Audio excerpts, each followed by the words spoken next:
ಸ್ನೇಹಿತರೆ, god of ಹಿಸ್ಟ್ರಿಗೆ ತಮ್ಮೆಲ್ಲರಿಗೂ ಸುಸ್ವಾಗತ. ವೀಕ್ಷಕರೇ, ಗಂಡ ಬೇರುಂಡ ಶಿವನನ್ನ ಕೊಂದಿದ್ದು ಏಕೆ? ಶರಭಸ್ವಾಮಿಯಾಗಿದ್ದ ಶಿವ ತನ್ನ ಚರ್ಮವನ್ನ ಸುಲಿದು ಗಂಡ ಬೇರುಂಡ ಸ್ವಾಮಿಗೆ ನೀಡಿದ್ದು ಏಕೆ? ಶಿವ ಮತ್ತು ವಿಷ್ಣುವಿನ ಘನಘೋರ ಯುದ್ಧ ನಿಲ್ಲಿಸಿದ ಆ ಮಹಾಶಕ್ತಿ ಯಾವುದು? ಗಂಡ ಬೇರುಂಡ ಮತ್ತು ಶರಭಸ್ವಾಮಿಯ ನಡುವೆ ಎಷ್ಟು ದಿನಗಳ ಕಾಲ ಯುದ್ಧ ನಡೆದಿತ್ತು? ಸ್ನೇಹಿತರೆ, ವೇದವ್ಯಾಸರು ರಚಿಸಿರುವ 18 ಪುರಾಣಗಳಲ್ಲಿ ಗಂಡ ಬೇರುಂಡ ಸ್ವಾಮಿಯ ಬಗ್ಗೆ ಉಲ್ಲೇಖವೇ ಇಲ್ಲ. ಹಾಗಾಗಿ ಶೈವ ಪಂಥದವರು ಗಂಡ ಬೇರುಂಡ ಕೇವಲ ಕಾಲ್ಪನಿಕ. ಶಿವ ಶರಭಾವತಾರವನ್ನ ಅವತರಿಸಿ ನರಸಿಂಹನನ್ನ ಸೋಲಿಸಿದನೆಂಬ ಸತ್ಯವನ್ನ ಸಹಿಸಿಕೊಳ್ಳಲಾಗದೆ ವೈಷ್ಣವರು ಗಂಡ ಬೇರುಂಡನನ್ನ ಸೃಷ್ಟಿಸಿದ್ದಾರೆ ಎಂದು ಶಿವಭಕ್ತರು ವಾದಿಸುವರು. ಇಲ್ಲಿ ಗಂಡ ಬೇರುಂಡ ಸತ್ಯವೋ ಸುಳ್ಳೋ? ಇದಕ್ಕಿರುವ ಸಾಕ್ಷಿಗಳ ಬಗ್ಗೆ ಈಗ ತಿಳಿಯೋಣ.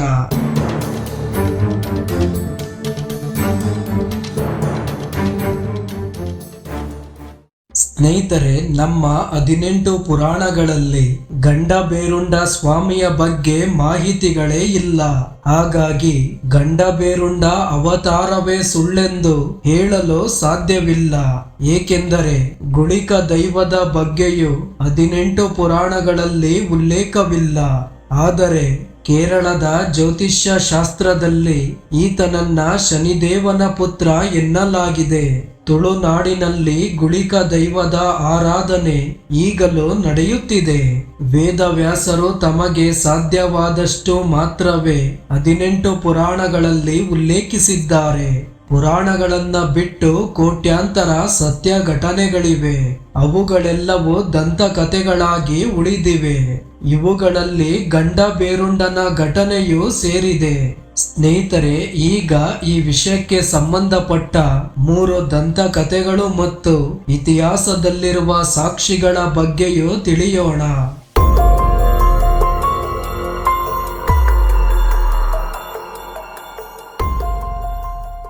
ಮೊದಲ ದಂತಕಥೆಯ ಪ್ರಕಾರ, ಒಂದು ದಿನ ಹಿರಣ್ಯಕಶಿಪು ಮತ್ತು ನರಸಿಂಹ ಸ್ವಾಮಿಯೊಡನೆ ಘನಘೋರ ಯುದ್ಧವೇ ನಡೆಯುತ್ತಿತ್ತು. ಆ ಯುದ್ಧದಲ್ಲಿ ನರಸಿಂಹ ಸ್ವಾಮಿಯ ಕ್ರೋಧದಿಂದ ಇಡೀ ಸೃಷ್ಟಿಯೇ ದಗದಗಿಸುತ್ತಿತ್ತು. ಆಗ ಶಿವನ ಆದೇಶದಂತೆ ವೀರಭದ್ರ ನರಸಿಂಹನನ್ನ ಶಾಂತಗೊಳಿಸಲು ವಿಫಲನಾದ. ಮುಂದೆ ದಾರಿ ಕಾಣದ ಶಿವ ಉಗ್ರ ಶರಭಾವತಾರವನ್ನ ಅವತರಿಸಿ ನರಸಿಂಹನನ್ನ ಹಿಡಿದು ಬಡಿದು ಮೇಲಕ್ಕೆ ಎಸೆದು ನೆಲಕ್ಕೆ ಕುಕ್ಕಿ ರೆಕ್ಕೆಗಳಿಂದ ಬಡಿದು ಕೆಡವಿ ನರಸಿಂಹ ಸ್ವಾಮಿಯನ್ನ ಹೀನಾಯವಾಗಿ ಸೋಲಿಸಿದನು.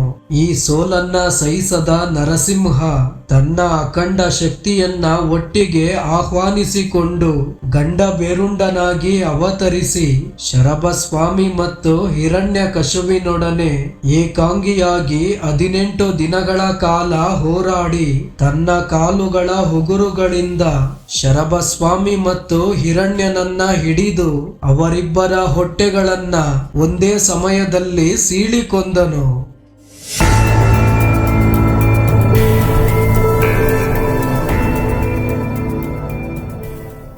ಎರಡನೇ ದಂತಕಥೆಯ ಪ್ರಕಾರ, ನರಸಿಂಹ ಗಂಡ ಬೇರುಂಡನಾಗಿ ಅವತರಿಸಿ ಶರಭ ಮತ್ತು ಹಿರಣ್ಯನನ್ನ ಒಟ್ಟಿಗೆ ಹಿಡಿದು ಅವರ ಹೊಟ್ಟೆಗಳನ್ನ ಸೀಳಿದನು. ಈ ಆಕ್ರಮಣದಿಂದ ಹಿರಣ್ಯಕಶಿಪು ಸತ್ತ. ಆದರೆ ಶರಭಸ್ವಾಮಿ ಮರಣಿಸಲಿಲ್ಲ. ಈ ಯುದ್ಧದ ನಂತರ ಶರಭಸ್ವಾಮಿ ಮೇಲೆದ್ದು ಗಂಡ ಬೇರುಂಡ ಸ್ವಾಮಿಗೆ ಶಾಂತನಾಗುವಂತೆ ಪ್ರಾರ್ಥಿಸಿಕೊಂಡನು. ಮುಂದೆ ಶಿವನ ಪ್ರಾರ್ಥನೆಯಂತೆ ಮಹಾವಿಷ್ಣು ಶಾಂತರಾದರು. ಕೊನೆಗೆ ಶ್ರೀಹರಿಯ ಅವತಾರಕ್ಕೆ ಗೌರವ ಸಲ್ಲಿಸುವುದಕ್ಕಾಗಿ ಶಿವ ತನ್ನ ಶರಭಾವತಾರದ ಚರ್ಮವನ್ನ ಸುಲಿದು ಗಂಡ ಬೇರುಂಡ ಸ್ವಾಮಿಗೆ ನೀಡಿದನು. ಮೂರನೇ ದಂತಕಥೆಯ ಪ್ರಕಾರ, ಶರಭಸ್ವಾಮಿ ಮತ್ತು ಗಂಡ ಬೇರುಂಡ ಸ್ವಾಮಿಯ ನಡುವೆ 18 ದಿನಗಳ ಕಾಲ ಯುದ್ಧ ಮುಂದುವರೆದು ಬ್ರಹ್ಮಾಂಡವೇ ವಿನಾಶದ ಅಂಚಿನಲ್ಲಿತ್ತು. ಆಗ ಆದಿಶಕ್ತಿ ಈ ಅನಾಹುತವನ್ನ ತಪ್ಪಿಸಲು ಪ್ರತ್ಯಂಗಿರ ದೇವಿಯಾಗಿ ಅವತರಿಸಿ ಒಮ್ಮೆ ಭೀಷಣವಾಗಿ ಗರ್ಜಿಸಿದರು. ಈ ಘಟನೆಯಿಂದ ಸಮಸ್ತ ಬ್ರಹ್ಮಾಂಡವೇ ಕಂಪಿಸಿತು. ಆದಿಶಕ್ತಿಯ ಗರ್ಜನೆ ಕೇಳಿದ ಹರಿಹರರಿಗೆ ವಾಸ್ತವಿಕತೆಯ ಅರಿವಾಗಿ ತಮ್ಮ ಅವತಾರಗಳನ್ನ ತ್ಯಜಿಸಿ ಶಾಂತರಾದರು. ಸ್ನೇಹಿತರೆ, ಈ 3 ಘಟನೆಗಳು ಬೇರೆ ಬೇರೆ ಕಲ್ಪಗಳಲ್ಲಿ ಸಂಭವಿಸಿವೆ. ಆದರೆ ಆ ಕಲ್ಪಗಳ ಹೆಸರುಗಳು ಎಲ್ಲೂ ಉಲ್ಲೇಖವಾಗಿಲ್ಲ.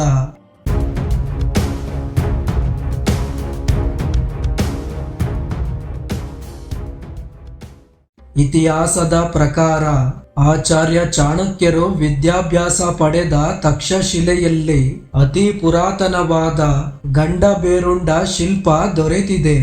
ಕಲ್ಯಾಣಿ ಚಾಲುಕ್ಯರ ಕಾಲದಲ್ಲಿ ಚಾವುಂಡರಾಯರು ಕ್ರಿಸ್ತಶಕ 969ರಲ್ಲಿ ಒಂದು ಶಾಸನ ಕೆತ್ತಿಸಿದ್ದರು.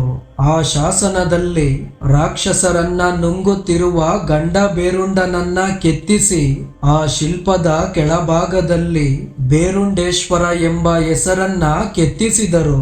ರಾಮೇಶ್ವರ ದೇವಾಲಯದ ಚಾವಣಿಯ ಪ್ರತಿಮೆಯಾಗಿ ಗಂಡಬೇರುಂಡವಿದೆ. ತಂಜಾವೂರಿನ ಬೃಹದೀಶ್ವರ ದೇವಾಲಯದಲ್ಲಿ ಗಂಡಬೇರುಂಡದ ವರ್ಣಚಿತ್ರವಿದೆ. ಮೈಸೂರಿನ ಒಡೆಯರು ತಮ್ಮ ಧ್ವಜದ ಮೇಲೆ ಗಂಡಬೇರುಂಡನನ್ನ ಪ್ರತಿಷ್ಠಾಪಿಸಿದ್ದಾರೆ. ರಾಷ್ಟ್ರಕೂಟರು ಕರ್ನಾಟಕದಲ್ಲಿ ಮೊಟ್ಟ ಮೊದಲು ಗಂಡಬೇರುಂಡನನ್ನ ತಮ್ಮ ಲಾಂಛನವಾಗಿ ಪ್ರಾರಂಭಿಸಿದರು. ದೇವಗಿರಿಯ ಯಾದವರು 12 ಮತ್ತು 13ನೇ ಶತಮಾನದಲ್ಲಿ ಕೋಟೆಗಳನ್ನ ಕಟ್ಟುವಾಗ ಗಂಡಬೇರುಂಡ ಶಿಲ್ಪಗಳನ್ನ ಬಳಸಿದ್ದಾರೆ ಎಂದು ಇತಿಹಾಸಕಾರರಾದ ಲಾಯಪ್ಪ ಇಂಗಳೆ ದೃಢೀಕರಿಸಿದ್ದಾರೆ.